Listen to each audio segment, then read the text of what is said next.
আলাইকুম। আজকে আমরা পড়বো ইমিডিয়েট অ্যাড্রেসিং মোড। এখন ইমিডিয়েট অ্যাড্রেসিং মোডে কি হয়, ধরেন এটা হচ্ছে আমাদের ইমিডিয়েট অ্যাড্রেসিং মোডের ডায়াগ্রাম। এখানে আমাদের মুভ L6 আছে, 6 হচ্ছে একটা ডেটা, অ্যাড 12 14 হচ্ছে ডেটা। আগের মতো আমরা বলতেছি PC program counter points to the next instruction to be executed, IR instruction register. যেই ইনস্ট্রাকশন আমরা নিয়ে এখন কাজ করব সেই ইনস্ট্রাকশনটা থাকবে ইনস্ট্রাকশন রেজিস্টারে। I1 হচ্ছে আমাদের ফার্স্ট ইনস্ট্রাকশন, এটা accumulator register. Memory address register হচ্ছে অ্যাড্রেস, কিসের অ্যাড্রেস? যে ইনস্ট্রাকশনটা নিয়ে আমরা কাজ করব সেই ইনস্ট্রাকশনের অ্যাড্রেস, অর্থাৎ ওয়ানটা আমাদের কোথায় থাকবে? মেমোরি অ্যাড্রেস রেজিস্টারে থাকবে।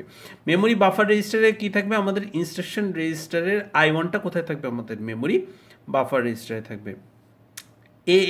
AH হচ্ছে আমাদের অ্যাকুমুলেটর রেজিস্টারের লোয়ার হায়ার পার্ট, BH হচ্ছে আমাদের বেস রেজিস্টারের লোয়ার আর হায়ার পার্ট। আসুন দেখি এখানে আমাদের ইনস্ট্রাকশনটা কিভাবে কাজ করতেছে। এখন দেখেন, আমাদের প্রথম ইনস্ট্রাকশন এক্সিকিউট হবে মুভ L6, অর্থাৎ 6 নামে ভ্যালুটা ডাইরেক্ট আমাদের কোথায় কপি হয়ে যাবে? L নামক রেজিস্টারে কপি হয়ে যাবে। কত নাম্বার ইনস্ট্রাকশন থেকে? 1 নাম্বার ইনস্ট্রাকশন থেকে, ঠিক আছে। সুতরাং এখানে মেমোরি অ্যাড্রেস রেজিস্টার হবে আমাদের 1 এবং মেমোরি বাফার রেজিস্টার হবে যেই ইনস্ট্রাকশনটা থেকে 6 কোথায় কপি হচ্ছে? L এ কপি হচ্ছে। আচ্ছা, এখন আমাদের পিসির ভ্যালু কিন্তু 1 বেড়ে গেছে। দেখেন, আমাদের পিসির ভ্যালু 2 ছিল, 1 বেড়ে এখন কি হয়েছে? 2 + 1, অর্থাৎ points to the next instruction to be executed. এখন আমাদের ইনস্ট্রাকশন রেজিস্টার কত হয়েছে দেখেন, এখন আমাদের ইনস্ট্রাকশন রেজিস্টার হয়ে গেছে,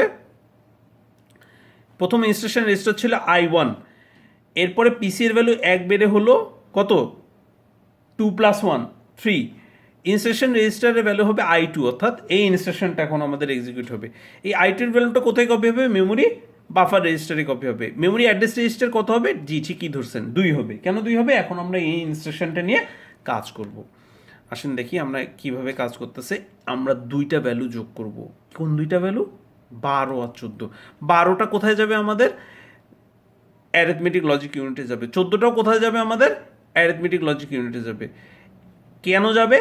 এই 2টা হচ্ছে ইমিডিয়েট অ্যাড্রেসিং মোড, অর্থাৎ আমাদের অপারেন্ডের অপকোডের পর, অপকোড কি আমাদের? অ্যাড। অপকোডের পর আমাদের 2টা ভ্যালু আছে, 12 আর 14। এই 12 আর 14টা আমাদের কোথায় যাবে? এখান থেকে অ্যারিথমেটিক লজিক ইউনিটে যাবে। আপনাদের কনভিনিয়েন্সের জন্য আবার দেখাচ্ছি। দেখেন, আমরা 2 নাম্বার ইনস্ট্রাকশনে আছি। 2 নাম্বার ইনস্ট্রাকশন, একটু ব্যাক করি, ব্যাক। হ্যাঁ, আমাদের তো 6 কপি হয়ে গেছে এল এ। এখন কি আমাদের পিসি এর ভ্যালু 1 বাড়বে, প্রথম বাড়ছে, পিসি এর ভ্যালু 1 বাড়ছে, 2 হয়েছে। ইনস্ট্রাকশন 2 এটা হাইলাইট করা হয়েছে, দেখছেন আপনারা? আচ্ছা, এটা হাইলাইট করার পর আমরা এখানে গেলাম। হ্যাঁ, এখান থেকে 12টা কোথা থেকে আসছে? আমাদের এখান থেকে ডেটাবাসের মাধ্যমে আসছে। 12টা কোথায় যাবে? এইলুইতে যাবে, রাইট? এইলুইতে গেছে। এখন 14, এগুলো কিন্তু সব এখান থেকে আসতেছে, ঠিক আছে, ডেটাবাসের মাধ্যমে। হ্যাঁ, ডেটাবাসের মাধ্যমে আসতেছে। আচ্ছা, ডেটাবাসের মাধ্যমে আসার পর কোথায় যাবে? এএলইউতে যাবে। এএলইউ কি করবে? অ্যাড করবে। কি অ্যাড করবে? 12 আর 14 অ্যাড করবে। 12 আর 14 অ্যাড করার পর 26টা কোথায় দিবে? এই যে এসিসি অ্যাকুমুলেটর রেজিস্টারে দিবে। দেখুন, এখন এসিসি আমাদের যাচ্ছে 26টা কোথায় গিয়ে কপি হয়েছে? আমাদের অ্যাকুমুলেটর রেজিস্টারে। দেখুন, অ্যাকুমুলেটর রেজিস্টারে, ঠিক আছে। আচ্ছা, কারো কোনো প্রশ্ন থাকলে অবশ্যই ইমেল করে জানাবেন।